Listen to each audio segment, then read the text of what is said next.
అనే చర్చ జరిగింది. అయితే పవన్ కళ్యాణ్ గౌరవానికి భంగం కలగకుండా పవన్ కళ్యాణ్ ప్రాధాన్యత తగ్గకుండా ఉండేందుకు పవన్ కళ్యాణ్ ఒక్కడికే డిప్యూటీ సీఎం హోదా ఇచ్చారు చంద్రబాబు నాయుడు. ఆయన ఒక్కడికే డిప్యూటీ సీఎం హోదా ఇవ్వడమే కాదు, ఆయన ఒక్కడికే 7 శాఖలు దాదాపు 7 శాఖలు ఆయన దగ్గర ఆయనకు కేటాయించారు. సీఎం దగ్గర ఎక్కువ శాఖలు ఉంటాయి. సీఎం దగ్గర సాధారణ పరిపాలన శాఖ, శాంతి భద్రతలు, అలాగే ఎవరికి కేటాయించిన శాఖలు ఇలాంటివన్నీ ఉంటాయి. ఇప్పుడు పవన్ కళ్యాణ్ కూడా దాదాపు 7 శాఖలు కేటాయించారు. పంచాయతీరాజ్ కీలకమైంది. గ్రామీణ ప్రాంతాలు 17,000 గ్రామాలు ఉన్నాయి ఏపీలో. ఈ 17,000 గ్రామాలకు సంబంధించిన వ్యవహారాలన్నీ కూడా పవన్ కళ్యాణ్ చూడాల్సి ఉంటుంది. అలాగే గ్రామీణ అభివృద్ధి, గ్రామీణ ప్రాంతాలు జరిగే అభివృద్ధి కార్యక్రమాలు, అలాగే గ్రామీణ ప్రాంతాల్లో తాగునీటి సరఫరా కూడా పవన్ కళ్యాణ్ కింద ఉంది. అలాగే ఆయనకు సంబంధించి ఎన్విరాన్మెంట్, పర్యావరణం, అలాగే అటవీ శాఖ, అలాగే సైన్స్ అండ్ టెక్నాలజీ, ఇలా మొత్తం చూసుకుంటా ఉంటే 7 శాఖలు, 7 ప్రధానమైన శాఖలు అన్నీ కూడా గ్రామాలకు, గ్రామీణ ప్రాంతాలకు సంబంధించినవే. దాదాపు 70% ప్రాంతం ఏపీలో గ్రామీణ ప్రాంతం ఉంది. 90% మంది గ్రామీణ ప్రాంతాలకు సంబంధించిన వాళ్ళే ఈ రాష్ట్రంలో ఉంటారు. కాబట్టి ఇంత కీలకమైన శాఖలను పవన్ కళ్యాణ్ను ఏరి కోరి తీసుకున్నట్టుగా తెలుస్తూ ఉంది. ఏదో పవన్ కళ్యాణ్ ఒక పక్క సినిమాలు నటిస్తూ ఉన్నారు, ఇంకో పక్క రాజకీయాలు చేస్తూ ఉన్నారు ఇప్పటివరకు. కానీ ఇప్పుడు ఆయన డిప్యూటీ సీఎం అయ్యారు. మరి ఇప్పుడు డిప్యూటీ సీఎం అయిన తర్వాత సినిమాలను వదిలేస్తారా, సినిమాల్లో కంటిన్యూ అవుతారా అని తేలాల్సి ఉంది. కానీ ఆయనకి ఇచ్చిన శాఖలు అయితే పెద్దవి, ఆయన తీసుకున్న శాఖలు అయితే పెద్దవి. ఈ శాఖలకు సంబంధించి రోజువారీ డెవలప్మెంట్స్ ఉంటాయి. రోజు మంత్రి అధికారులకు అందుబాటులో ఉండాలి, రోజు రివ్యూలు చేయాల్సి ఉంటుంది. కాబట్టి పంచాయతీరాజ్ శాఖను, గ్రామీణాభివృద్ధి శాఖను, తాగునీటి సరఫరా శాఖను, అలాగే అటవీ శాఖను, ఈ శాఖలన్నీ తీసుకున్న పవన్ కళ్యాణ్ ఎలా వీటిని నిర్వర్తిస్తారు? 2 పడవల మీద కాలు పెడతారా? అటు సినిమాలని ఇటు రాజకీయాలని 2 ఒకేసారి చేస్తారా? లేదా ఇప్పటికే షూటింగ్లో ఉండి తుది దశలో ఉన్న కొన్ని సినిమాలు ఉన్నాయి, వాటిని పూర్తి చేసి పూర్తిగా రాజకీయాలకి ఆయన పరిమితం అవుతారనేది కూడా చూడాల్సింది. మొత్తానికైతే పవన్ కళ్యాణ్ కూటమి కట్టడంలో అటు బీజేపీని ఇటు చంద్రబాబుని బీజేపీని కలపడంలో కీలక పాత్ర పోషించారు. చంద్రబాబు బీజేపీని కలుపుకోవడంలో ఈయన పాత్ర ముఖ్యమైనదనేది బీజేపీ జాతీయ నాయకత్వం చెప్పింది, టీడీపీ కూడా చెప్పింది.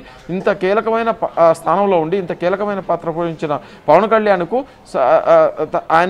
ఆయన హోదాకు తగ్గట్టుగా గౌరవం ఇవ్వాలంటే డిప్యూటీ సీఎం ఒకటే మార్గం అని చెప్పేసి నిర్ణయం చేసుకున్నారు. ఈ విషయంలో బీజేపీ కూడా అంగీకారం తెలిపింది.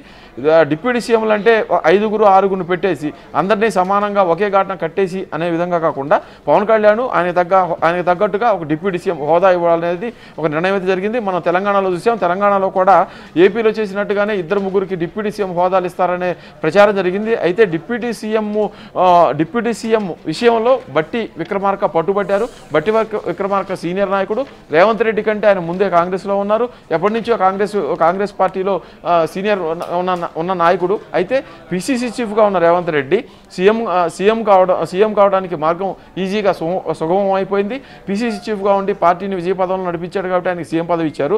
అదే సమయంలో పార్టీలో సీనియర్గా ఉండి పాదయాత్ర చేసి పార్టీ నాయకులందరినీ కూడా కలుపుకుపోయిన బట్టి విక్రమార్కకు డిప్యూటీ సీఎం ఇవ్వాలి అనే నిర్ణయం కూడా జరిగింది. అయితే తనతో పాటు మరికొంతమందికి డిప్యూటీ సీఎం పదవి ఇవ్వడానికి బట్టి విక్రమార్క అంగీకరించలేదు. చాలా చర్చలు జరిగిన తర్వాత కేవలం బట్టి విక్రమార్క మాత్రమే డిప్యూటీ సీఎం హోదాను ఇక్కడ ఇచ్చారు. ఆయన ఒకటే తెలంగాణలో ఉన్నారు.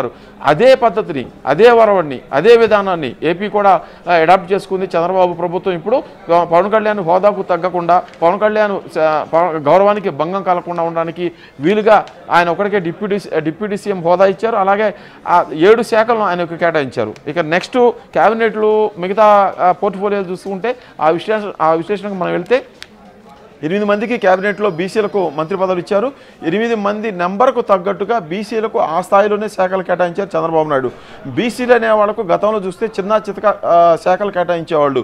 కేవలం మంత్రి పదవి ఇచ్చామంటే ఇచ్చాము, అలాగే వాళ్ళకి ఏదో ఒక శాఖ ఇచ్చామంటే ఇచ్చాము అన్నట్టుండేది. ఈసారి అలా కాకుండా అచ్చెన్నాయుడికి వ్యవసాయం, సహకార శాఖ ఇలాంటి పెద్ద శాఖ ఇచ్చారు. అలాగే అనగాని సత్యప్రసాద్ ఫస్ట్ టైం క్యాబినెట్లోకి వచ్చారు. 3వసారి ఎమ్మెల్యే అయ్యారు. రేపల్ నుంచి ఆయన గెలిచారు. ఆయనకి రెవెన్యూ, స్టాంప్స్ అండ్ రిజిస్ట్రేషన్ శాఖ ఇచ్చారు. అలాగే కొల్లు రవీంద్ర ఆయన పోయినసారి గవర్నమెంట్లో ఎక్సైజ్ శాఖ చేశారు. ఈసారి ఎక్సైజ్ శాఖ అదనంగా గనుల శాఖ కూడా చంద్రబాబు ఇచ్చారు. అంటే బీసీగా ఉన్న